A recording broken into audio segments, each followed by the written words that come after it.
ဟေဝီယန်တို့လက်ထပ်ပြီးနေထိုင်မှုအတွက်အိမ်အလုံး40ကိုကြည်ပြီးမှအကောင်းဆုံးကိုရွေးချယ်ပေးခဲ့တဲ့ဖခင်ပရိသတ်များအားလုံးပဲမင်္ဂလာပါရှင်ဝတ္ထုတွေရုပ်ရှင်တွေကအတိုင်းပြည့်စုံတဲ့ဘဝကိုရရှိပြီးစိတ်ကူးတွေကအတိုင်းမင်္ဂလာပွဲကိုကျင်းပနိုင်ခဲ့တာကတော့ဟေဝီယန်တို့စုံတွဲပဲဖြစ်ပါတယ်မင်္ဂလာပွဲတွေကိုတပွဲပြီးတပွဲကျင်းပဖို့အတွက်မိဘတွေကစီစဉ်ပေးတဲ့အပြင်လက်ထပ်ပြီးနေထိုင်မှုအတွက်လည်းအိမ်လဲဝယ်ပေးထားကြပါသေးတယ်တိမ်မောင်းတောင်းချီတန်ကြီးရှိတဲ့သုံးဓာတ်တိုက်ကြီးကိုဝယ်ပေးဖို့အတွက်ဟေဝီယန်ရဲ့ဖခင်ကကိုရိုင်းကိုကြအိမ်တွေကိုလိုက်ကြည့်ခဲ့တာပါ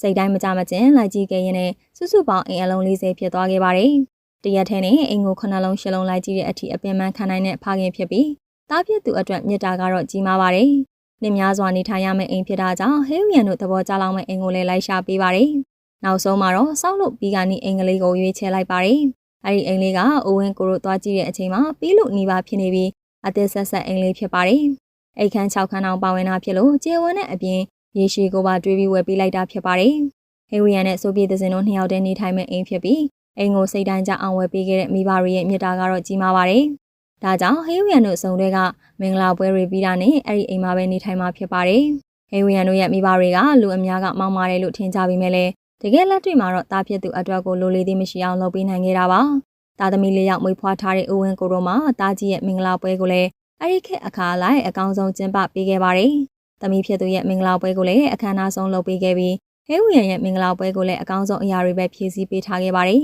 ။သူတို့သဘောကျတဲ့ချွေးမလေးကိုလိုလိုလားလားရှိတဲ့အပြင်သမီးတစ်ယောက်လိုလည်းသဘောထားမှဖြစ်လို့ဆိုဗီယက်သင်းကတော့တကယ်ကိုကံကောင်းတဲ့သူတို့သမီးလေးဖြစ်လာခဲ့ပါတယ်။ဒီရက်ပိုင်းအတွင်းမှာနာမည်ကြီးမင်္ဂလာဆောင်တစ်ခုကလက်ထပ်ပြီးမှပြဿနာတွေတက်နေပြီမဲ့လေဟေဝီယန်တို့ကတော့ဖြူစင်ယူသားတာကြောင့်သူတို့ရဲ့မင်္ဂလာပွဲကိုသဘောကျနေကြပါတယ်။အလုံး40ကိုလိုက်ကြည့်ပြီးစိတ်တိုင်းကြတဲ့အိမ်ကိုဝယ်ပေးနိုင်တဲ့အထိကြွယ်ဝချမ်းသာတဲ့ဟေဝီယန်တို့ရဲ့မိသားစုအပေါ်ဘလို့ထင်ရင်မိလဲဆိုတာကွန်မန့်မှာပြောပြပေးခဲ့ကြပါအောင်ရှင်။ကြည့်ရှုအားပေးခဲ့ကြတဲ့အတွက်အားလုံးကိုကျေးဇူးတင်ပါတယ်။